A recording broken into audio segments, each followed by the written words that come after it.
Welcome to शक्ति summit podcast. और आज फिर एक बार ट्रिपल धमाका।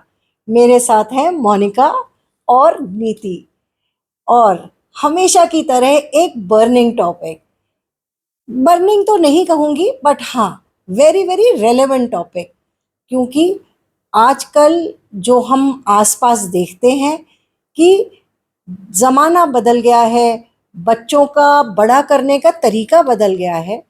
तो मेरे जान पहचान में ही कुछ ऐसे लोग हैं जिनका पेरेंटिंग स्टाइल बहुत ही डिफरेंट है। तो आज हम इसी पेरेंटिंग स्टाइल में, मॉडर्न पेरेंटिंग स्टाइल के ऊपर थोड़ी बात करेंगे।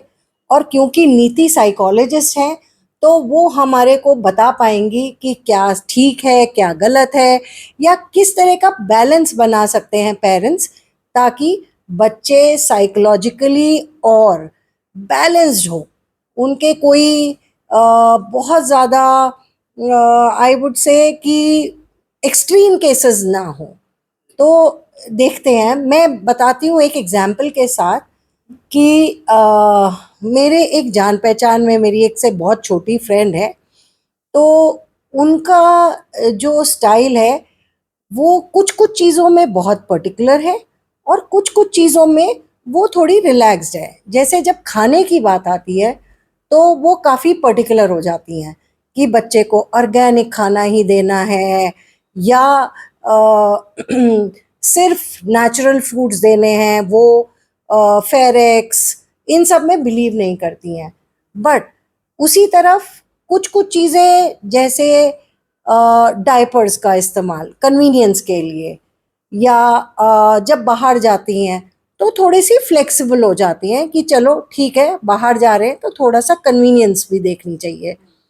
तो ये मुझे उनकी बहुत ही अच्छी लगती है। इस तरह से मैं ये देखती हूँ कि मदर और उनकी बेटी है, वो दोनों बहुत खुश रहते हैं, कोई स्ट्रेस नहीं है, आराम से बच्चा बड़ा हो रहा है, मदरहुड भी इंजॉय कर रही हैं वो, और बच्चे को अच्छे से देख रही हैं।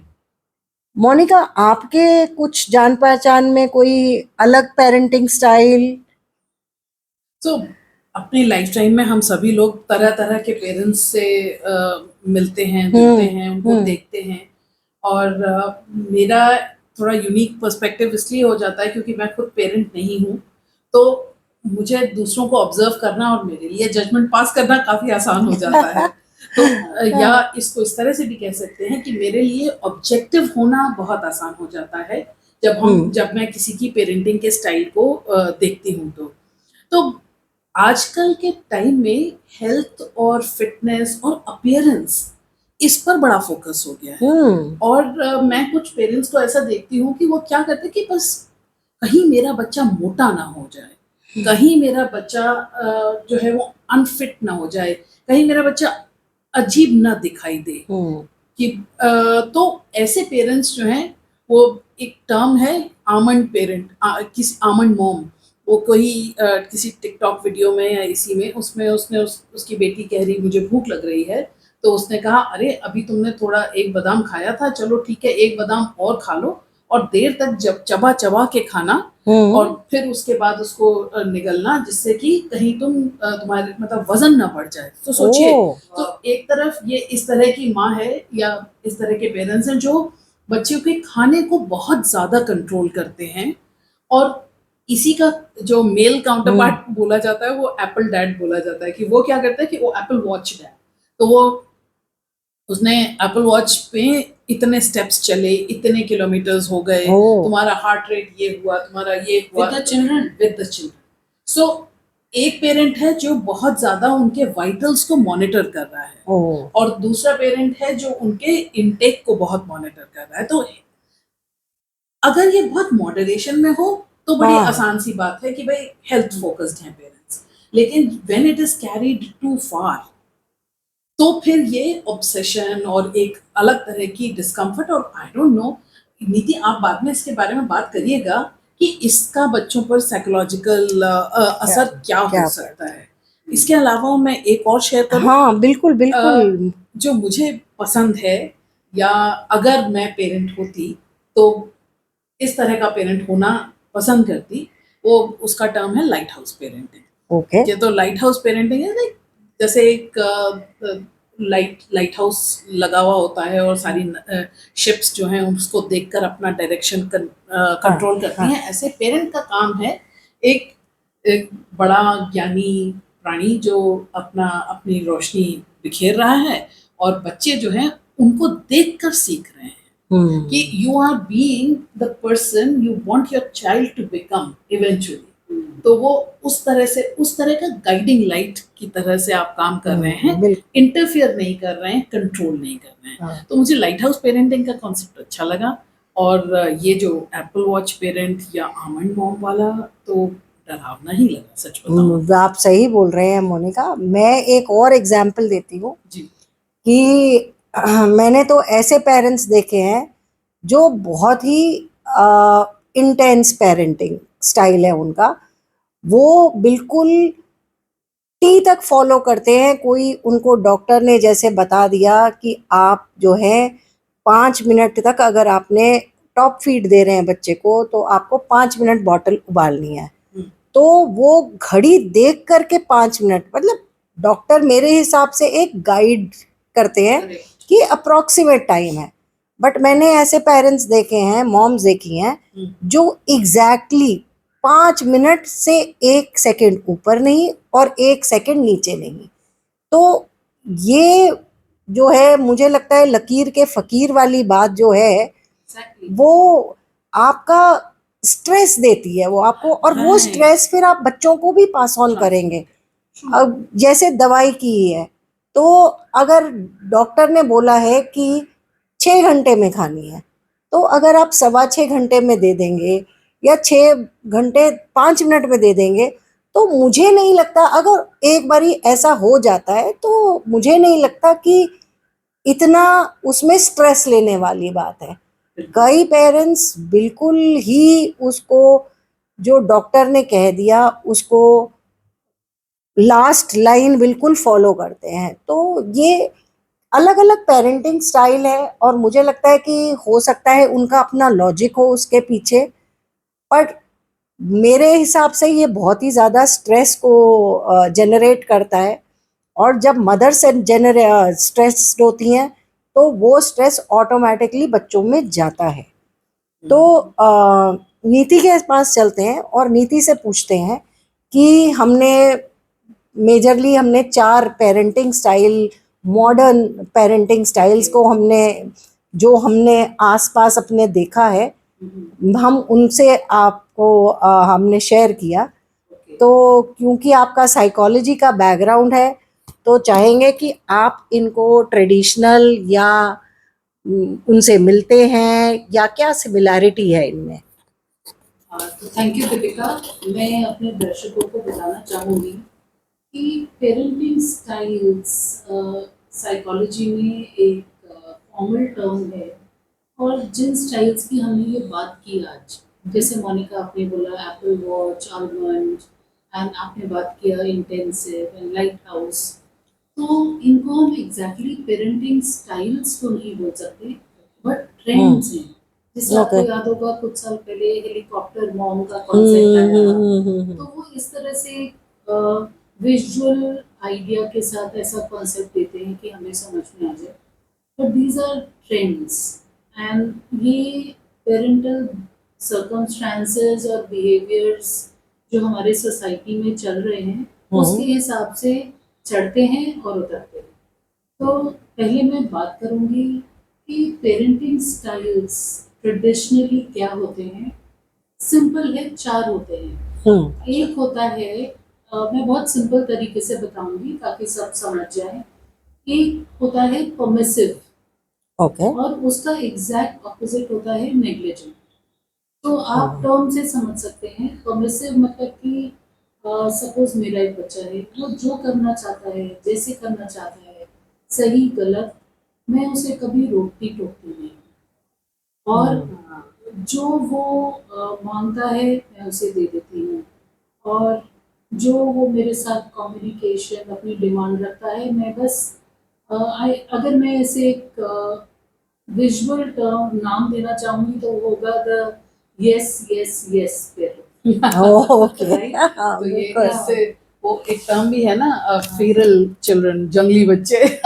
या तो एक वो स्टाइल होता है, उसका एग्जैक्ट ऑपोजिट होता है नेग्लिजेंट, जहाँ पर आपका बच्चा तो है but either you don't have time for the child, या फिर आप बाय नेचर उसे नेग्लेक्ट करते हैं, या आप बिजी हैं, या जैसे पहले ज़माने में देखा जाता था बहुत सारे बच्चे होते थे, या मदर की हेल्थ इतनी अच्छी नहीं होती थी, और the parents were very busy working, तो वो बच्चे if not purposefully but they were neglected.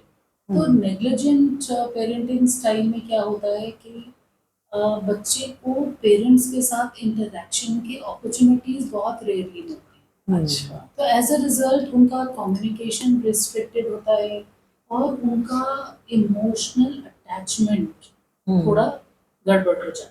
अच्छा, तो मैं अगर इसको मैं जैसा समझी हूँ, तो ये कि जो परमिसिव पेरेंट है वो अवेयर तो है कि बच्चा क्या कर रहा है, तो उसके बच्चे जंगली हैं, लेकिन अवेयर पेरेंट की अवेयरनेस के बीच में हैं। हाँ। और जो नेग्लिजेंट पेरेंट है उसके पास अवेयरनेस भी नहीं है, कि वो अवेयर भी नहीं है कि उसके बच्चे जो हैं वो क्या कर रहे हैं। कि वो शैतानी कर रहे हैं, जंगलीपन कर रहे हैं, या वो उसके पास ध्यान time नहीं ही रखा जा है रहा। to bother or to see for whatever reason, हाँ, कि वो बच्चे पे ध्यान नहीं दे नहीं पा दे रहे पा हैं। रहे। So this is one category, दो एक एक्सट्रीम्स हैं एक पैराडाइम में। तो अगर आप देखें विद इन, अच्छा तो मैं पहले बाकी दो दो बताती हूँ बताते, हाँ। Which are more relevant for today's times. तो वो भी दो एक्सट्रीम पे हैं, एक है अथॉरिटेटिव ओके और एक है अथॉरिटेरियन। ओके तो अथॉरिटेटिव है जहाँ पर it is a good mix, मतलब हाँ। आप अथॉरिटी दिखा रहे हैं बच्चे पे। If the child ask for something, you question और you give a reason that Okay. why the child can have it or why Why the child cannot have it. दूसरा, आप बच्चे के साथ एक ओपन इमोशनल कम्युनिकेशन रखते हैं, एक एम्पैथी रखते हैं, और आप बच्चे से इमोशनली कनेक्ट करते हैं। तो जो अथॉरिटेटिव पेरेंट है वो अथॉरिटी भी दिखाता है और बच्चे के साथ इन्वॉल्व भी होता है।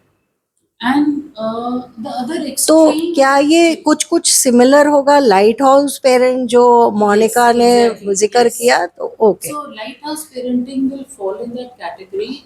Although lighthouse का ships के साथ communication एक distance से होता है, वो तो एक metaphor है। But yes, you are guiding by throwing light. और आप समझ रहे हैं, because we know that as children we learn what we observe rather than what we are told, right? हाँ। So जैसे हम कहते हैं ना, there is a song I always remember by Madonna that Papa don't preach. हाँ you know. सो हम अपने बच्चों को कितना भी लेक्चर दे दें, वो करेंगे वही जो वो हमें करते हुए देखते हैं, देखते हैं। ना वो बोलते हुए देखते तो जो अथॉरिटेरियन पेरेंट है वो लेक्चर नहीं देता है, हैं। नहीं, अथॉरिटेटिव। अथॉरिटेटिव पेरेंट लेक्चर देता है। हाँ, नहीं, राइट। लेक्चर नहीं देता। तो दोनों टर्म्स थोड़े क्लोज हैं। हाँ। एक है अथॉरिटेटिव, हाँ जो बच्चे को रिस्पॉन्स भी देता है, उसको कम्युनिकेट भी करता है। और दूसरा है authoritarian. Authoritarian is that old Victorian style of parenting, okay जो हम अर्ली 20th सेंचुरी में हम जो सुनते हुए हाँ, आए द थे। चिल्ड्रन शुड बी हाँ। Seen not heard. Yes. बच्चों की को बच्चे दिखने चाहिए, आवाज नहीं आनी चाहिए। जैसे कि I remember my mother used to tell me that her father was like that, क्योंकि तब उन दिनों एक ट्रेंड था। तो बिल्कुल बच्चे जैसे माँ बाप के सामने बिल्कुल चुप होके बैठना, और फादर्स के साथ ज़्यादा इंटरेक्शन नहीं Right. होना बेटियों का, और हर चीज़ में बस मैंने ये बोल दिया तो यही होगा, होगा final word. And nobody can even question me as a हाँ। पेरेंट। तो ये अथॉरिटेरियन, जैसे आप नाम से समझ रहे हैं। हाँ। तो broadly these are the 4 parenting styles. अब जो ट्रेंड्स हैं, अगर आप इनको इन स्टाइल्स में फिट करेंगे तो आप ट्राई करके देखिए, दीपिका। तो मुझे लगता है जो इंटेंसिव है वो अथॉरिटेरियन है, राइट, और जो लाइट हाउस है वो अथॉरिटेटिव है। करेक्ट। ठीक है, तो आई थिंक ये थोड़ी मतलब क्लैरिटी हो गई। और इससे एक और बात समझ में आई कि चाहे मॉडर्न पेरेंटिंग हो चाहे ट्रेडिशनल पेरेंटिंग हो, शायद थोड़े से टर्म्स बदल गए हैं हाँ, और थोड़ा स्टाइल थोड़ा बदल गया है। अब मेरे को लगता है कि पेरेंट्स में इतना कम्युनिकेशन गैप नहीं होता है जितना पुराने पेरेंट्स में होता था। बच्चे ज़्यादा फ्री हैं अपने पेरेंट्स से। बट एक और जो नया ट्रेंड मुझे दिखता है, जो I don't know which category it will fall, that is Google parenting. मतलब मुझे तो ये याद है कि शायद हमारे टाइम तक हम अपने नानी दादी की सुनते थे, पर आजकल के बच्चे तो गूगल के हिसाब से ही बच्चों को पालते हैं। तो बिल्कुल, अगर गूगल ने कह दिया कि भाई बच्चे को इस तरह से आपको खाना खिलाना है, तो अगर मदर या मदर इन लॉ बोलती हैं कि आप घर के बना खाना ही खिलाइए, ये हमें सबको पता है कि घर का बना खाना तो बच्चों के लिए बेस्ट है। चाहे वो 6 महीने पे आप उनको रागी दें या एप्पल स्टू दें, जो भी दें। बट अगर माँ और माँ इन लोगों ने बोला तो शायद वो नहीं मानेंगे, पर अगर गूगल ने बोला तो वो फॉलो करेंगे।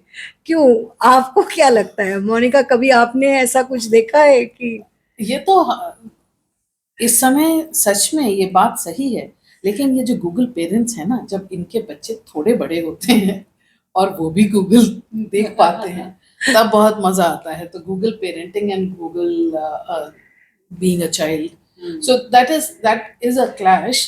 और ये वाले पेरेंटिंग के सी, ये तो जो भी है, लेकिन हम ये नहीं डिनाई कर सकते कि हर तरह का पेरेंट दो स्ट्रगल से गुजर रहा होता है।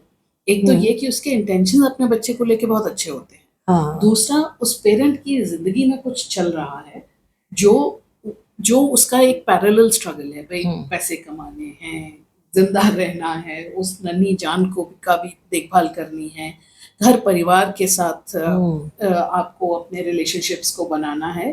तो पेरेंट्स चाहे वो गूगल देख कर करें, चाहे अपने पेरेंट्स से सीख कर करें, हर पेरेंट अपने बच्चे के लिए बेस्ट चाहता है। इस बात को लेकर मुझे कोई डाउट नहीं है। तरीका वो कोई भी ले सकते हैं। हाँ, तो मैं नीति से पूछना चाहूंगी कि नीति, जब कोई भी पेरेंटिंग स्टाइल अडॉप्ट किया जाता है तो उसका बच्चों पर लॉन्ग टर्म असर क्या हो सकता है, इसके बारे में थोड़ा सा आइडिया दीजिए। क्योंकि अगर आप ये बताएंगी तो उससे हमें या हमारे सुनने वाले जो यंग पेरेंट्स हैं उनको ये समझ आएगी कि अच्छा ये तरीका मेरे लिए कंफर्टेबल है, कन्वीनियंट है, या मेरी आदतों में शुमार है, और मैं इसे अडॉप्ट इसलिए कर रही हूँ, या मैं इसलिए कर रही हूँ, या मैं इसलिए कर रहा हूँ क्योंकि ये तरीका मेरे बच्चे के लिए लॉन्ग टर्म में बहुत अच्छा हो सकता है। तो जरा चारों पेरेंटिंग स्टाइल्स और उनके लॉन्ग टर्म जो इफेक्ट्स हैं, गुड एंड बैड बोथ, तो उनके बारे में थोड़ा सा हमें इलाबोरेट करके बताइए please. Yeah, sure, Monica. So parenting styles have a very deep impact, long-term impact on all of us, as children also. And in fact, आप ये सुन के शायद हैरान नहीं होंगे कि जो आपको पेरेंटिंग मिली है, कहीं ना कहीं subconsciously you try to become parents like that. क्योंकि आपको लगता है आपने जो लाइफ में एक्सपीरियंस किया है, जो आपका रोड मैप रहा है, हमें लगता है वही सही तरीका है। सो अगर परमिसिव स्टाइल की बात की जाए तो इट इज़ वेरी ऑब्वियस कि अगर आपको कभी किसी बात पे रोका ना जाए, रोकना अलग होता है, रोका ना जाए तो वो बच्चा जिद्दी बन जाएगा, उसको लगेगा that sense of entitlement will be there. और फिर ऐसे बच्चे बड़े होके they develop narcissist behavior, and they also develop criminal tendencies because they do not know where to stop. और उनको टू फार, अगर बहुत I'm talking of the extreme. Extreme की बात और है, ये उनको सबको नहीं होगा। हाँ, घर के बाहर निकल के भी उनको नो सुनने की आदत नहीं होगी, तो शायद अग्रेसिव बिहेवियर हो सकता है। Yeah, correct. Negligent parenting का result ये होता है that the child gets emotionally what we call avoidant behavior. जहाँ तक कोई भी उसकी लाइफ में ऐसा सिचुएशन आएगा where emotion has to be expressed, वो बच्चा पीछे हट जाएगा. He's scared to express emotions, or he or she doesn't know how to express their emotions. तो वो emotionally suppressed child बन जाता है. तो ऐसे बच्चे आप देखेंगे आर्टिस्ट बनते हैं, पोएट्स बनते हैं, बिकॉज वो उनके इमोशनल Expressions. राइट. और तो ये सब मतलब you can imagine how far long the parenting style has an effect. Right. और जब आप देखेंगे कि जो अथॉरिटेरियन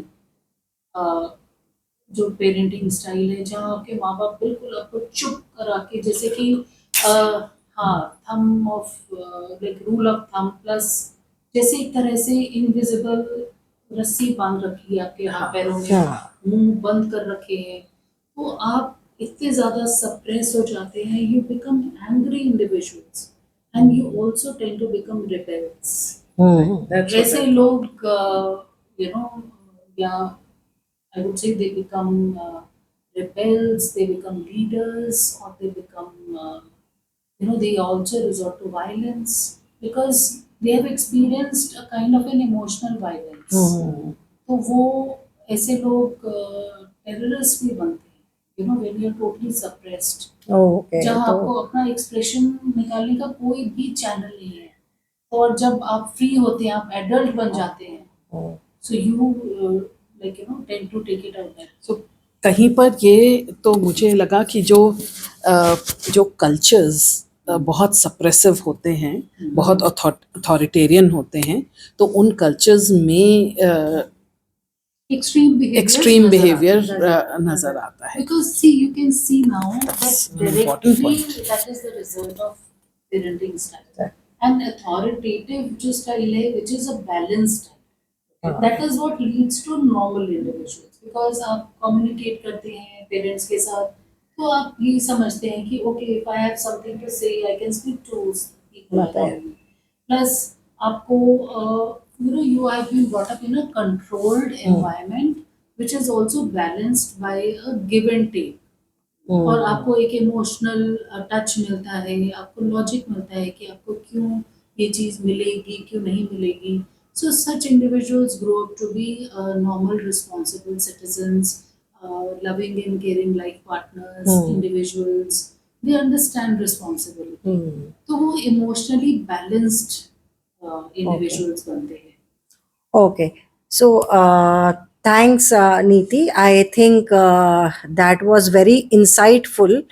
और मुझे लगता है कि हमारे सुनने वालों के लिए भी बहुत बहुत हेल्पफुल रहा होगा. और अगर आपके कोई क्वेश्चंस हैं इस बारे में, तो आप हमें शक्ति समिट के इंस्टा हैंडल पे या नीचे कमेंट बॉक्स में पूछ सकते हैं, एंड नीति will try and reply to each one of them, and we will make sure कि आपकी queries आंसर हो. मोनिका, आप कुछ कह रही थी. हाँ, वो मेरा एक लास्ट क्विक क्वेश्चन कि कोई ये जो 4 तरीके हैं अब्सोल्यूट तो नहीं होते होंगे कि कोई पेरेंट अथॉरिटेरियन है तो वो हमेशा पूरे, क्योंकि बच्चा पालने में तो 18 साल लगते हैं, तो 18 साल में पेरेंट भी इवॉल्व होता है. तो कई बार इसीलिए ये अब्सोल्यूट डैमेज नहीं होता है. हर पेरेंट के फेजेस आते हैं और उसकी लाइफ में और चीज़ें क्या चल रही हैं उसके बेसिस पर भी वो पेरेंटिंग पर असर आता है. लेकिन कॉन्शियसली पेरेंटिंग योर चाइल्ड, ये हम चाहेंगे कि हर पेरेंट ये करे. और आपके सवाल जैसा दीपिका ने कहा कमेंट्स में डालिए. नीति, आप रिस्पॉन्ड करेंगी? Yes. So I would like to say that we will also cover conscious parent in one of our episodes, where we can give you tips about, and general ideas किन किन चीज़ों में आप पेरेंटिंग में थोड़ा control रखें और किस में आप रिलैक्स रहें, छूट दें, तो आप I am sure all parents would appreciate that. So that brings us to the end of this episode. Thank you so much, Monica and Neeti, for being here. Thank you. And till we meet again, bye bye. So happy parenting to all the young parents. Happy parenting. Bye-bye.